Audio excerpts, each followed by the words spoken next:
सुमध्यान। प्रिय बच्चों, अभी हम लोग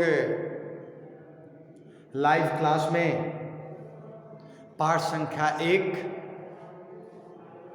शीर्षक बढ़े चलो के अंतर्गत पाठगत बातों से अवगत हो रहे थे। प्रस्तुत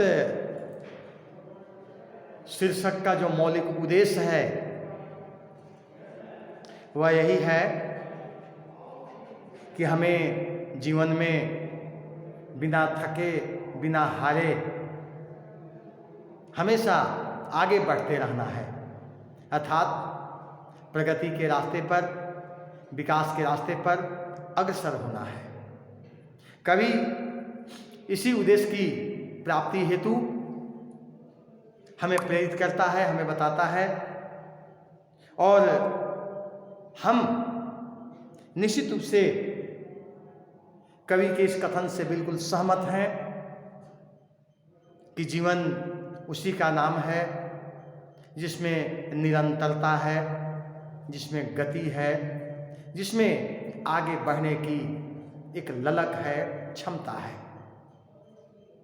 कवि बार बार बढ़े चलो की आवृत्ति करके हमें आगे बढ़ने के लिए बार बार ललकारता है, हमें एक चुनौती प्रस्तुत करता है, और उस चुनौती को हम स्वीकार करके अगर निरंतरता के साथ आगे बढ़ें तो बड़ी सरलता सहजता के साथ हम उस लक्ष्य को प्राप्त कर लेंगे जिस लक्ष्य की प्राप्ति के लिए हम अहरनिश प्रयास करते हैं। कवि हमें जीवन रूपी मार्ग पर चलकर उस रास्ते में आने वाले समग्र विघ्न बाधाओं को हटाने की प्रेरणा देता है। समाज में, परिवार में, जीवन में एक आदर्शवाद स्थापित करना चाहता है, ऐसा आदर्शवाद जिसमें हिंसा का कोई स्थान न हो। हम रोटी, कपड़ा और मकान के लिए डट करके अहरनिश प्रयास करें, प्रयत्न करें। उस गृहस्थ जीवन को आगे बढ़ाने के लिए हम निरंतर जीवन रूपी रास्ते पर बढ़ें, यही मंगल कामना कवि करता है। और यदि इस प्रकार की बात हमारे मन में आई तो स्वाभाविक रूप से जीवन की सार्थकता परिपूर्ण होगी, परिवार, समाज और राष्ट्र मजबूत होगा, समृद्ध होगा, और इस प्रकार का जीवन दूसरों के लिए प्रेरणा का स्रोत भी बनेगा। जीवन की प्रासंगिकता स्वाभाविक रूप से निरंतर आगे बढ़ते रहने में ही है। आप देखते होंगे नदी का पानी जब बहते रहता है तब तो उसमें उसकी शुचिता, उसकी शुद्धता दृष्टिगोचर होती है, लेकिन वही पानी जब रुक जाता है तब उसमें गंदगी आ जाती है, कीड़े पैदा हो जाते हैं, कीटाणु जमा हो जाते हैं, और वह पानी व्यवहार लायक बिल्कुल नहीं रहता। ठीक उसी प्रकार से अगर जीवन में हम रुक गए, बाधित हो गए, विघ्न बाधाओं से हार गए, तो इतना निश्चित है कि हम अपने लक्ष्य को प्राप्त करने में असमर्थ हो गए। कवि इन सारी बातों को रेखांकित करते हुए इस कविता में यह बताने का प्रयास किया है कि हमें अनवरत आगे बढ़ते रहना चाहिए। विषम से विषम परिस्थिति भी यदि आए तो हम उस पर अडिग रहें, और लक्ष्य के रास्ते पर चलने के क्रम में हमें अच्छे ढंग से आगे बढ़ने का प्रयास और प्रयत्न करते रहना चाहिए। न हाथ एक शस्त्र हो, न हाथ एक अस्त्र हो, न अन्न निर्वस्त्र हो, हटो नहीं डटो वहीं, बढ़े चलो।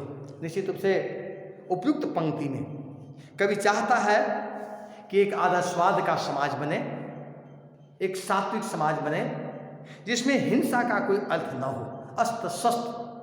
हम लोग कभी कभी हिंसक हो जाते हैं, और मानवीय प्रवृत्ति के यह बिल्कुल विपरीत है कभी बिना हथियार लिए, बिना अस्त्र लिए हमें अन्न, नीर, रोटी, कपड़ा और मकान चाहिए।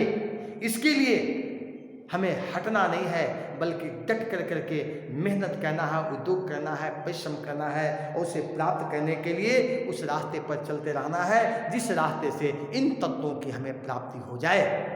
एक हिंसा का परित्याग कर अहिंसक समाज की रचना करना, रोटी, कपड़ा, मकान हमारे लिए नितांत आवश्यक है, उसकी जुगाड़ में डट करके मुकाबला करना, उसे प्राप्त करने का निरंतर प्रयास करना, उसके प्रयास के निरंतर आगे बढ़ते रहना, यह हमारा समग्र विकास का माध्यम और कारण होना चाहिए।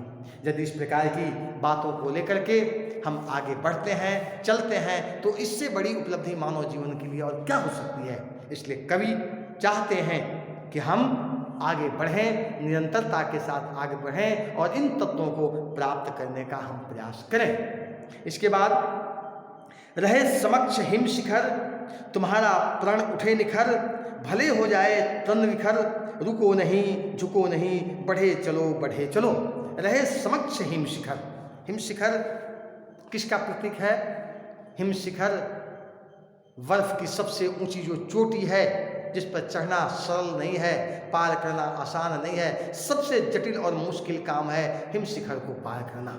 लेकिन जब यह चुनौती हमारे जीवन को मिलती है, तब हम क्या करते हैं? इस कार्य के लिए पूरी तन्मयता के साथ निखर करके सामने आते हैं और अपने पुरुषार्थ को जगा करके हम इसे भी पार कर जाते हैं और हम उस कार्य को करते हैं जो शायद असंभव है। असंभव को भी संभव बनाने के लिए हम निरंतर प्रयास करते हैं।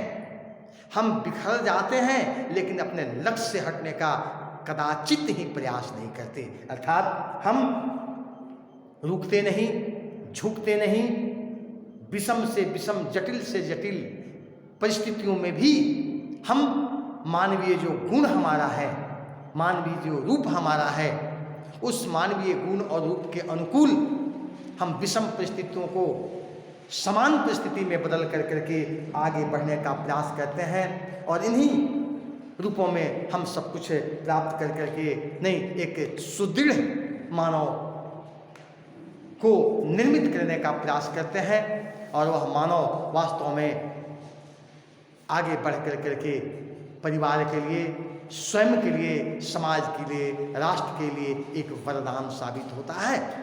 कवि हमें हिम शिखर से अभिप्राय है विषम से विषम, जटिल से जटिल, मुश्किल से मुश्किल परिस्थितियों में भी हम अपने प्रतिज्ञा लेकर करके, प्रण कर करके आगे बढ़ने का प्रयास करें ताकि वह विषमता निश्चित रूप से मेरे पैरों तले कुचला जाए और हम उस विषम परिस्थितियों को प्राप्त कर लें, उसमें हम विजय प्राप्त कर लें, विजय पताका फहरा लें। अब देखिए, हिमालय बहुत बड़ा पहाड़ है, लेकिन उस पहाड़ की ऊंचाई को भी हमने बौना किया है और यह देश के ऐसे लोग हैं जिनको उस शिखर पर जाने का मौका भी प्राप्त हुआ। स्वाभाविक रूप से यह प्रयास का, प्रयत्न का, विषम परिस्थितियों को अनुकूल बनाने का जो सरल सजग कार्य है, वह है निरंतरता के साथ आगे बढ़ते रहना। हम जीवन में जब चलते हैं तो हमेशा हमें प्रसन्नता, खुशी और प्रमुदिता ही प्राप्त नहीं होती, बल्कि यहाँ पर कभी कभी ऐसी स्थितियाँ बन जाती हैं कि हम बहुत मुश्किल से आगे बढ़ने का प्रयास करते हैं। लेकिन जब एक बार हम लक्ष्य निर्धारित कर लेते हैं तो हम उन सारे विषम परिस्थितियों को काटते हुए, रौंदते हुए आगे बढ़ते हैं और तब तक नहीं रुकते जब तक कि हम उसे प्राप्त नहीं कर लेते। स्वाभाविक रूप से कभी भी हमें इन पंक्तियों के माध्यम से समझाने का प्रयास किया है कि निरंतरता के साथ चलते रहना ही जीवन है, गति है, रुक जाना, मर जाना ही है। इसलिए बिना रुके, बिना थके, बिना विश्राम किए अपने लक्ष्य प्राप्ति हेतु हम आगे बढ़ते रहें और उस चीज़ को प्राप्त कर करके मानवता के लिए एक ऐसा आदर्श प्रस्तुत करें जिससे लोग प्रेरित होकर के निश्चित रूप से नई अन्य तत्वों को वे प्राप्त करें और एक आदर्श उदाहरण बन करके समाज के सामने प्रस्तुत हों, जिससे अन्य लोग भी प्रेरित हों। तो आज के लिए इतना ही। अगले क्लास में अन्य बातों को नियमित किया जाएगा। आपको बहुत बहुत धन्यवाद।